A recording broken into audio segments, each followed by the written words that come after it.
안녕하세요. 김정호의 경제TV. 오늘은 독일과 EU, 유럽연합 이야기입니다.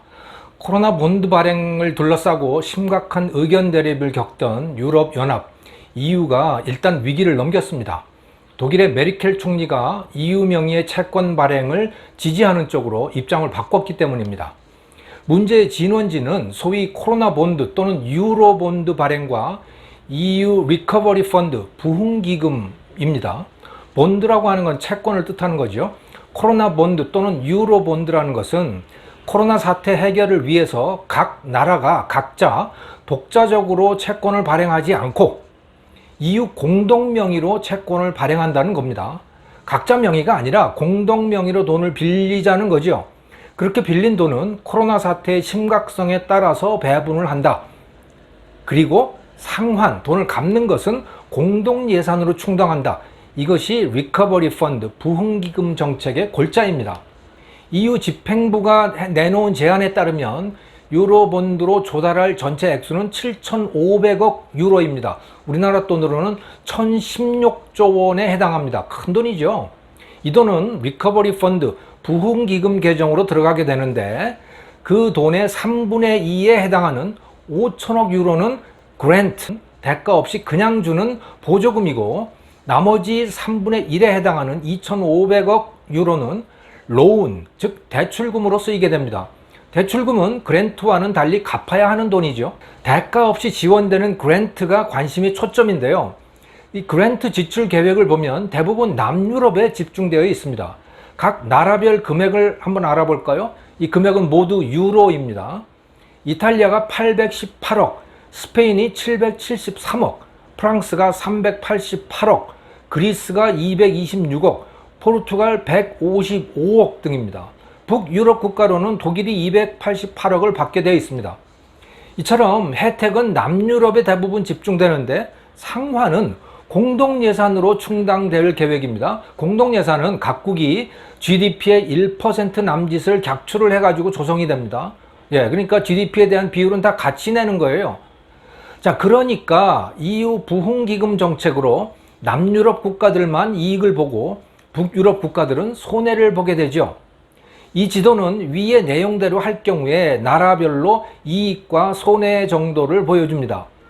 파란색은 이익이고 빨간색은 손해인데요. 가장 짙은 파란색이 GDP의 1.6% 이익, 가장 짙은 빨간색이 GDP의 1.2% 손해를 나타냅니다. 가장 짙은 파랑의 스페인, 이탈리아, 그리스 같은 나라가 가장 큰 이익을 보는 거죠. 반면 독일, 네덜란드, 오스트리아, 덴마크, 스웨덴, 이 북유럽 국가들은 대부분 빨간색이죠. 손해를 보게 되어 있습니다. 사정이 이렇기 때문에 남유럽 국가들은 유로본드의 발행을 적극적으로 찬성을 합니다. 게다가 이 나라들은 국가부채가 이미 100%에 근접했거나 또는 넘어섰기 때문에 더 이상 빚을 지게 되면 위험해질 수도 있습니다. 위험 프리미엄까지 붙기 때문에 국채 발행할 때 투자자들에게 보장해 줘야 되는 금리도 높습니다. 이 지도는 나라별 GDP에 대한 국가 부채 비율을 보여주는데요. 자주색이 짙을수록 국가 부채 비율이 높고 초록색이 짙을수록 부채 비율이 낮음을 뜻합니다. 남쪽일수록 짙은 자주색이죠. 반면에 북으로 올라갈수록 자주색이 옅어지거나 또는 초록색으로 바뀝니다. 즉 남유럽 국가들은 빚이 많고 북유럽 국가들은 빚이 적습니다. 그러니까 남유럽 국가들은 어떻게 해서든 북유럽 국가들에 업혀서 가야 하는 처지인 겁니다. 프랑스의 경우에 이탈리아나 스페인처럼 위기 상황까지는 아니기 때문에 돈 문제만 놓고 보면 굳이 유로본드가 필요하지는 않습니다. 그러나 EU의 결속, 그것을 통한 국제사회에서의 영향력 유지를 위해서 이 정책을 밀고 나간다고 봐야 할 겁니다. 북유럽 나라들은 당연히 그런 제안에 대해서 반대를 해왔습니다. 남유럽 나라들의 코로나 피해가 심한 것은 안타깝긴 하지만 그것과 돈 문제는 별개 아니냐. 돈이 필요하면 각자 채권을 발행해서 쓰면 되지 왜 공동 명의로 하자는 거냐? 왜 우리에게 덮어 씌우려고 하느냐? 쓰는 건 결국 너희들이 쓰는 거 아니냐? 갚을 땐 왜 같이 갚자고 하느냐? 그건 부당하다. 이런 입장이죠. 특히 frugal 4, 검소한 4인방이라고 불리는 네 나라, 오스트리아, 네덜란드, 덴마크, 스웨덴, 이 네 나라가 적극적으로 반대를 해왔습니다. 여기서 제가 한 가지 정정할 사항이 있습니다. 제가 2개월 전에 코로나 본드 관련 영상에서 독일, 네덜란드, 오스트리아, 핀란드 이 나라들을 검소한 4인방이라고 불렀는데요. 그때 제가 틀렸습니다. Frugal Four, 검소한 4인방은 오스트리아, 네덜란드, 덴마크, 스웨덴입니다. 그러니까 원래 제가 말했던 거에서 독일과 핀란드는 빼고 덴마크와 스웨덴이 들어가야 합니다. 독일, 핀란드 이 두 나라도 재정이 건전하긴 하지만 검소한 4인방이라고 부르지는 않더군요. 정확히 확인하지 않고 방송에 내보낸 점에 대해서 사과드리겠습니다. 아무튼 북유럽의 이 나라들은 돈을 아껴 쓰기 때문에 적자도 잘 안 내고 국가부채 비율도 매우 낮습니다. 그런데 평소에 흥청망청 쓰느라고 빚더미에 앉게 된 이 남유럽 국가들을 도와주기 위해서 자기들이 빚을 대신 짊어져야 하는 상황이 된 겁니다. 반대하는 것이 당연하죠. 그런데 최근에 독일이 태도를 바꿔서 국면이 전환됐습니다. 독일의 경우에 검소한 4인방은 아니지만 건전한 재정이라면 검소한 4인방 못지 않습니다. 메르켈 총리는 특히 빚을 내서 쓰는 것을 아주 싫어합니다. 그래서 슈왈츠널, 영어로는 블랙 제로 정책이라고 하는 것을 수립했습니다. 재정 적자를 내지 않는 정책을 말하는데요. 2011년에 헌법에다가 아예 못을 박아두었을 정도입니다. 이 그래프는 2010년 이후 독일의 재정 상태를 보여줍니다. 독일도 2010년에 GDP의 4.4%에 달하는 재정 적자를 기록을 했습니다. 그런데 2011년에 블랙 제로 정책을 도입을 했고 바로 재정이 균형 상태가 됩니다. 적자가 사라진 거죠. 놀랍게도 2014년부터는 재정 흑자로 돌아서기 시작합니다. 2019년엔 재정 흑자가 GDP의 1.4%에 달했습니다.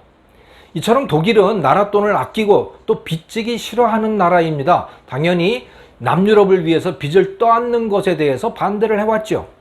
그런데 독일이 왜 입장을 바꿔서 EU 명의 채권 발행에 찬성하고 나섰을까요? 가장 큰 이유는 잘못하면 EU가 해체될 수도 있다는 그런 우려 때문입니다.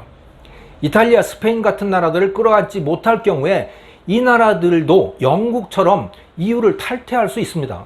지금도 이미 이탈리아에서는 탈퇴 목소리가 나오고 있거든요. 정당들에서. 유럽연합이 급격히 해체된다면 이미 영국이 떠나 있는데 더 떠나게 된다면 해체가 될 것이고 그렇게 된다면 그야말로 대재앙이 찾아올 수 있죠. 독일을 포함한 유럽 나라들은 말할 것도 없고 세계가 금융공황에 휩쓸릴 수도 있습니다. 경제적 피해만이 아닙니다. 정치적으로도 유럽의 독립성이 흔들릴 수 있습니다. 특히 중국의 침투를 감당할 수 없을 겁니다. EU의 외교 수장인 요셉 보렐이라고 하는 사람 바로 이분인데요. 이분이 5월 16일자 칼럼에서 중국이 유럽에 대해서 분할 지배 전략, 디바이드 앤 룰 전략으로 유럽 분열을 기도해 왔다 이렇게 경고를 했습니다.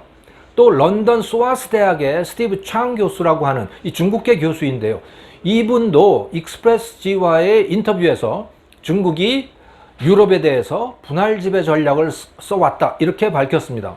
중국 출신 교수가 그렇게 말한 겁니다.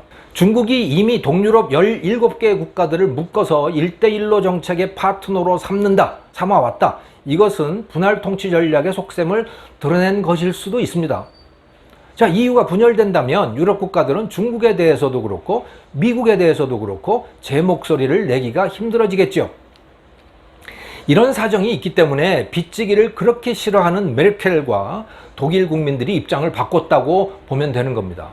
어느 정도 단기적인 손해를 감수하고라도 EU를 지켜내는 것이 좋겠다 이렇게 결정을 본 거죠. 그래서 현재 유로본드 발행을 적극적으로 추진하는 나라는 프랑스, 이탈리아, 스페인 외에 독일까지 들어와서 4개 나라, 4개국이 됐습니다. 독일이 합류했기 때문에 이 유로본드 발행 또 유럽 부흥기금 계획은 큰 추진력을 얻게 된 겁니다. 하지만 여전히 통과가 쉽지는 않을 겁니다. EU의 의사결정은 만장일치입니다. 한 나라라도 반대하면 통과가 안 됩니다. 검소한 4인방은 여전히 남유럽 국가들의 태도를 수긍을 못하고 있어요. 이 검소한 4인방의 대장격인 네덜란드의 경우에 국민의 60%가 여기에 반대하고 있답니다. EU의 최강대국인 독일이 앞장을 섰기 때문에 어떻게 해서든 이 정책이 관철될 가능성이 높기는 하지만 그 과정이 순탄하지만은 않을 것으로 보입니다. 평소에 돈을 아끼지 않으면 난관이 닥쳤을 때 남들에게 민폐를 끼치게 되는 이 원리는 개인이나 국가나 다를 것이 없군요. 김정호의 경제TV였습니다. 감사합니다.